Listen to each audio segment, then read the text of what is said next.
আরো জোরে বলেন।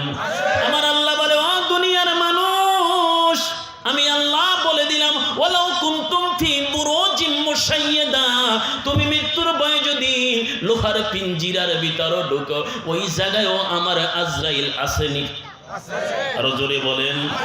আজরাইলের কাছে যখন ধরা দিতে হবে রে বাবা, এই অন্ধকার কবরে মা ঘুমাই আছে, বাবা ঘুমাই আছে, আর বলতাছে, সন্তান রে আমার জন্য একটু দোয়া কর, আমার জন্য একটু আয়োজনের ব্যবস্থা কর, ও বাবা আমার জন্য একটু দোয়া করে আমার বুকের আগুনটা নিভাইয়া দে। দোয়ার দরকার আসেনি?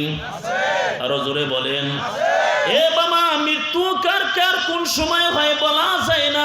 নবী পয়গম্বর হযরত ঈসা রুহুল্লাহ সকালবেলা রওনা করলেন, তার সাথে তিনজন তার সঙ্গী রওনা করছেন। তাফসিরে জালালাইন কাশফ বাইজাবির ভিতর আছে, বেদায়ুন নেহায়া দ্বিতীয় খণ্ড আল্লামা কাসিরের এই কিতাবের মধ্যে পাওয়া যায়। ঈসা নবী রওনা করলেন, যাইতে যাইতে যাইতে অনেক দূর যাওয়ার পরে দেখে স্বর্ণের দুইটা ইট। স্বর্ণের কি? আরো জোরে। স্বর্ণের দুইটা ইট। ওই তিনজন মানুষ ঈসা নবীরে বলতেছে, হুজুর আপনি চলে যান, পয়গম্বর আপনি চলে যান। আল্লাহর নবী ঈসা বলেন, এই ইটের দিকে লক্ষ্য করিও না, ওই ইটের উপরে আমি আজরাইলকে বসা দেখতেছি। নবী ঈসা আলাইহিস সালাতু ওয়াস সালাম যখন বললেন ইটের কাছে যাইও না, বলে পয়গম্বর তোমার কথা শোনা যাবে না। ঈসা নবী আগায়া চলে গেলেন।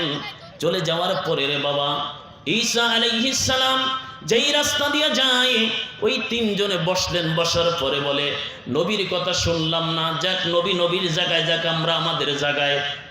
ইট হলো তিনটা। কয়টা? তিনটা ইট। মানুষ হলো তিনজন। কয়জন? ভাগ করতে হলে ইট ভাঙ্গা লাগে, ঠিক না? ওরা দুইজনে কইতাছে কাজ কর, তো কেলাম তো হয়ে গেলাম, পেরেশানি হয়ে গেলাম।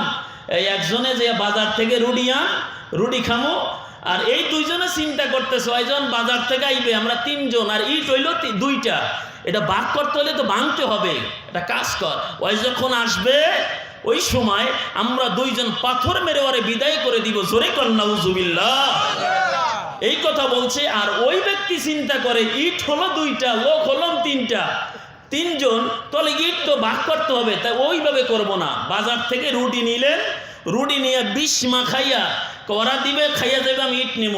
যখন বাজার থেকে আসছে, আসার পরে ওরা দুইজন পাথর মেরে ওই বেটারে বিদায় করে দিছে। দেওয়ার পরে কয়েকক্ষণ ঠান্ডা মাতে রুটি খাইয়া ওই তিনজন জাগায় বেড়ে।